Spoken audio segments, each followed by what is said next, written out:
महात्मा गौतम बुद्ध और घोड़े के व्यापारी की रहस्यमयी कहानी। दोस्तों, वीडियो को पूरा वॉच करें। प्राचीन भारत के समय की बात है। ज्ञान की ज्योति फैलाने वाले महात्मा गौतम बुद्ध अपने शिष्यों के साथ देश देशांतर भ्रमण कर रहे थे। वे जिस भी नगर में जाते, वहां के लोगों में मानव जीवन का नया प्रकाश फैल जाता। सत्य, अहिंसा और करुणा के संदेश से वे हर हृदय को स्पर्श करते थे। परंतु एक दिन कुछ ऐसा हुआ जिसने उनके जीवन के मार्ग को एक अनजाने मोड़ पर ला खड़ा किया। ये एक रहस्यमयी घटना थी जिसमें एक घोड़े का व्यापारी, एक अद्भुत अश्व और एक अनकहा सत्य छिपा था। बुद्ध अपने कुछ शिष्यों के साथ मगध राज्य के एक सघन वन क्षेत्र से गुजर रहे थे। घना जंगल, शांत वातावरण और पक्षियों की चहचहाहट से वो स्थान अत्यंत सुंदर प्रतीत हो रहा था। तभी उन्हें दूर से एक अश्व के हिनहिनाने की तेज आवाज सुनाई दी। भंते, लगता है कोई घोड़ा बहुत व्याकुल है, आनंद ने कहा।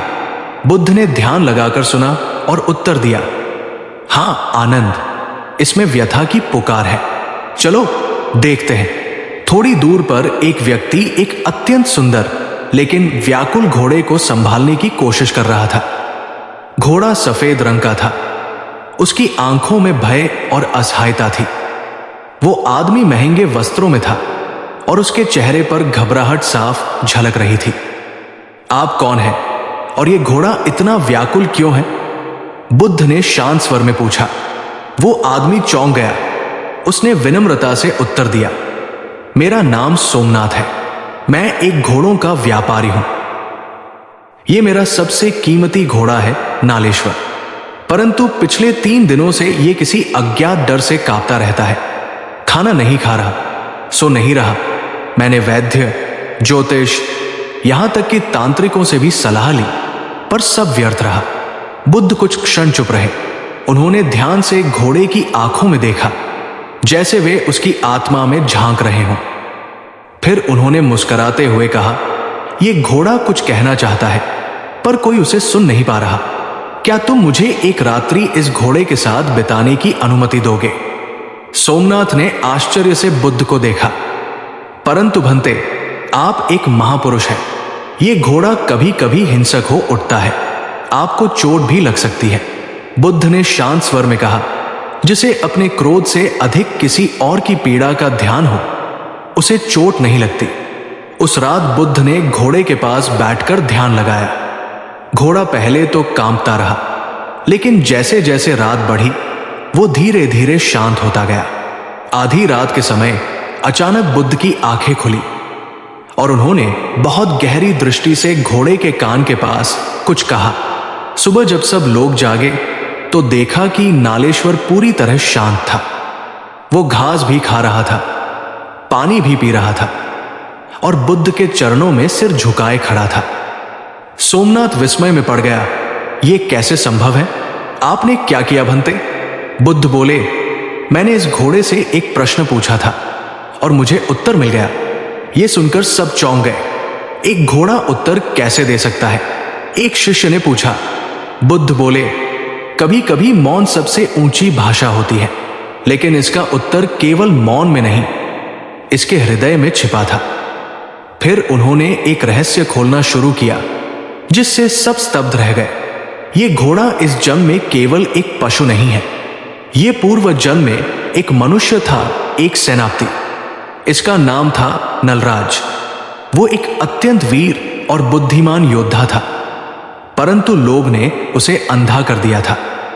उसने अपने राजा से विश्वासघात किया और एक युद्ध के समय शत्रु पक्ष से मिल गया। इस विश्वासघात के कारण हजारों सैनिक मारे गए।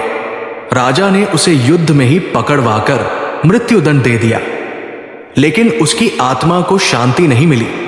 मरते समय उसने पश्चाताप किया था, परंतु कर्मों के फलस्वरूप उसे अगले जन्म में घोड़ा बनना पड़ा, उसी युद्ध भूमि के समीप जहां कभी वो सेनापति था। पिछले 3 दिनों से यह घोड़ा उसी मार्ग पर चल रहा था जहां उसका विश्वासघात हुआ था। उसी स्थान की ऊर्जा ने इसकी स्मृति को झकझोर दिया, जिससे इसके मन में बेचैनी फैल गई। सोमनाथ और बाकी सब अवाक रह गए। क्या इसका कोई प्रायश्चित है भंते? सोमनाथ ने पूछा। बुद्ध बोले, हर प्राणी को मोक्ष मिल सकता है यदि वो पश्चाताप के साथ सेवा के मार्ग पर चले। ये घोड़ा अब से किसी युद्ध में नहीं, सेवा में प्रयोग होगा। किसी तपस्वी के लिए सामान ढोएगा, बीमारों के लिए औषधि लाएगा और बच्चों को सवारी कराएगा। यही इसका मोक्ष है। बुद्ध के शब्दों ने सबके हृदय को झकझोर दिया। परंतु अब एक और प्रश्न खड़ा हो गया था। क्या सोमनाथ, जो घोड़े को केवल व्यापार की दृष्टि से देखता था, इसे सेवा के लिए दान करने को तैयार होगा? बुद्ध ने उससे सीधा प्रश्न किया, सोमनाथ, क्या तुम इस घोड़े को परोपकार के लिए दान कर सकते हो? सोमनाथ असमंजस में पड़ गया। यह उसका सबसे कीमती घोड़ा था। राजाओं तक से उसे इसके लिए बड़ी कीमत के प्रस्ताव मिल चुके थे। उसकी आंखें डबडबा आई। वो बोला, भंते, मैं लालच में था, पर आज आपने मुझे असली मूल्य का बोध कराया है। मैं इस घोड़े को सेवा के लिए समर्पित करता हूं। बुद्ध मुस्कुराए। उन्होंने कहा, सच्चा व्यापारी वह है जो लाभ को नहीं, जीवन की सच्चाई को समझे। आज तुमने केवल एक घोड़े को नहीं, अपने भीतर के विकार को भी मुक्त किया है। कुछ महीनों बाद बुद्ध पुनः उसी क्षेत्र से गुजरे। उन्होंने देखा कि वो घोड़ा अब एक छोटे से गांव में एक बूढ़े वैद्य के साथ रहता था। वो दिन भर गांव के लोगों के लिए औषधियां ढोता था, बच्चों को सैर कराता और रात को शांत होकर सो जाता। लेकिन कहानी यही समाप्त नहीं हुई। उसी रात जब बुद्ध ध्यान कर रहे थे, उन्हें ध्यान में वो घोड़ा दिखा, पर इस बार वो मनुष्य रूप में था, शांत, प्रसन्न और प्रभामय। बुद्ध ने धीरे से आंखें खोली और कहा, नलराज अब मुक्त हो गया। आनंद ने पूछा, भंते, क्या आत्माएं सच में ऐसे मोक्ष प्राप्त कर सकती हैं? बुद्ध बोले, हां आनंद, आत्मा को मोक्ष केवल तीर्थों से नहीं, सेवा और पश्चाताप से मिलता है। घोड़े ने सेवा की, व्यापारी ने त्याग किया और मैं केवल माध्यम बना। यही धर्म का सच्चा मार्ग है। यह कहानी हमें यह सिखाती है कि प्रत्येक जीव में एक आत्मा है और उसका अपना अतीत होता है। कोई भी प्राणी चाहे कितना ही नीचे क्यों न गिरा हो, वो सेवा और पश्चाताप के मार्ग से मोक्ष प्राप्त कर सकता है। धन, व्यापार और लाभ जीवन के अंतिम उद्देश्य नहीं है। सच्चा लाभ वह है जो हृदय को हल्का करे। महात्मा बुद्ध की यह घटना हमें यही सिखाती है। करुणा ही सबसे बड़ा धर्म है और सेवा ही सबसे बड़ा तप। गौतम बुद्ध उस छोटे से गांव में कुछ दिन और रुक गए। उस गांव के लोग अत्यंत सरल परंतु अज्ञान से ग्रसित थे। जब उन्होंने बुद्ध को देखा तो पहले तो उन्हें पहचान ही नहीं पाए, पर धीरे धीरे बुद्ध की शांत उपस्थिति, उनका सहज व्यवहार और उनके शिष्यों की करुणा ने गांव वालों के मन को जीत लिया। वैद्य, जिसके साथ नालेश्वर रह रहा था, उसका नाम था दत्तात्रेय। वो स्वयं भी एक योगी हुआ करता था, पर अब वृद्ध हो चुका था।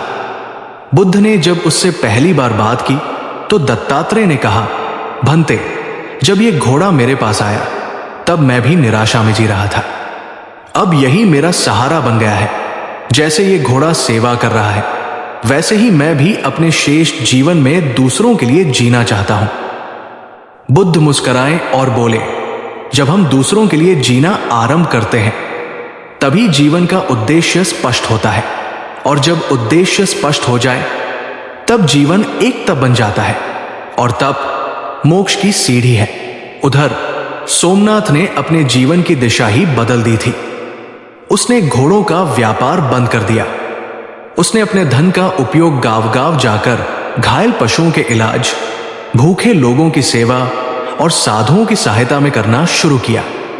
एक दिन वो बुद्ध के पास पुनः आया और उनके चरणों में गिरकर बोला, भंते, मुझे अब जीवन में कोई भय नहीं है। मैं अब पहले की तरह व्यापारी नहीं रहा। मैं अब केवल मानवता का सेवक हूं। बुद्ध ने उसकी आंखों में देखा। वहां अब अहंकार की नहीं, आत्मज्ञान की चमक थी। उन्होंने कहा, सोमनाथ, व्यापार वो नहीं जो केवल लाभ कमाए। व्यापार वो है जो हृदयों का आदान प्रदान करे। तुम अब सच्चे अर्थों में व्यापारी हो, जो सांसारिक लाभ नहीं बल्कि आत्मिक शांति में लेन देन करता है। 1 वर्ष बीत गया। नालेश्वर अब बूढ़ा होने लगा था। उसकी चाल धीमी हो गई थी, पर वो अब भी सेवा करना नहीं छोड़ता। वो बच्चों को पीठ पर बैठाकर गांव घुमाता, बूढ़ों के लिए लकड़ियां लाता और अपने कर्तव्य को अंतिम सांस तक निभाता। एक दिन वो अचानक बीमार पड़ गया। दत्तात्रेय ने उसे संभालने की कोशिश की, पर अब उसका शरीर धीरे धीरे शांत हो रहा था। उस रात बुद्ध वहां नहीं थे, लेकिन उन्होंने ध्यानावस्था में वह दृश्य देखा।